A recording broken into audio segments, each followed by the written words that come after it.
Hey Dave, you want to teach the people how to start seeds? No. Well, here we have a seed tray. It's ready to go. As you can see, it's been filled with potting soil.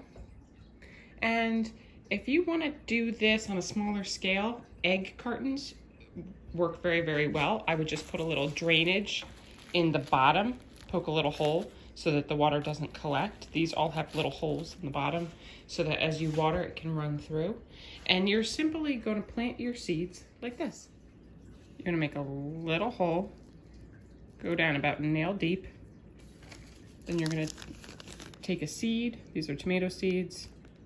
1 or 2, put it in the hole, and then you're gonna just cover it back up.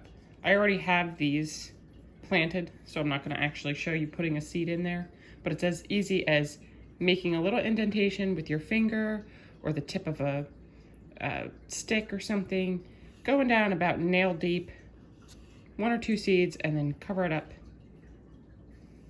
pat it closed. Next, we're gonna wanna sprout the seeds. This is a freshly planted tray, and freshly planted seeds like nice warm areas to germinate. So this is actually a kitchen cupboard at my house, and it's a nice warm little cupboard because the HVAC runs right underneath it.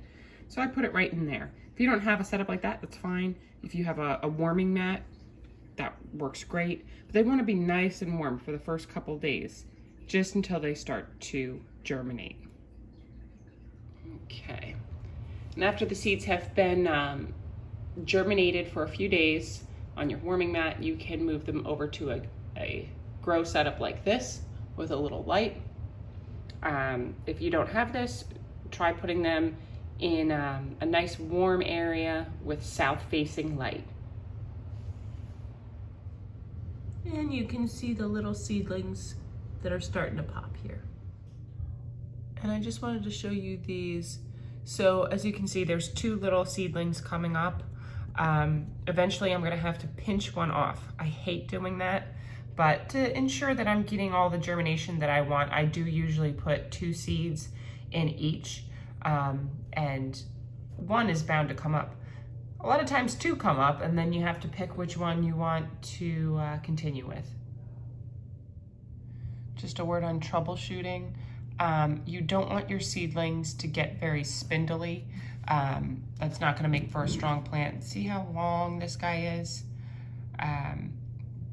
This one I left in the cupboard for a little bit too long, and if the plant's not getting enough light, it will grow up trying to reach more light, so it gets very spindly, and that's not a good start to the plant. So if you start to see things like that,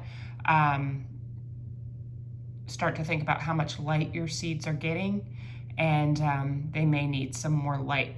Otherwise, they're gonna grow very spindly and kind of start to fall over. That's not what you wanna see. All right, so now you just need to know which plants are you going to start indoors and which ones are you going to direct sow into your garden. Direct sow, lots of things get direct sown into the garden. Things like corn, things like pumpkins, squash, turnip, radishes. We direct sow lettuce.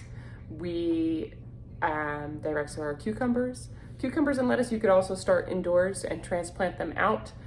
Something like corn, you never want to start that indoors and transplant it out. It needs to go directly into the ground. There's a bunch of things that you always want to start indoors and then bring out to the garden when they're ready. Those would be tomatoes. Never start a tomato right into your garden. It needs to be started into a seedling before it's put in the garden. Peppers are another one. Hopefully that helps you figure out what you're trying to start, and good luck in your garden.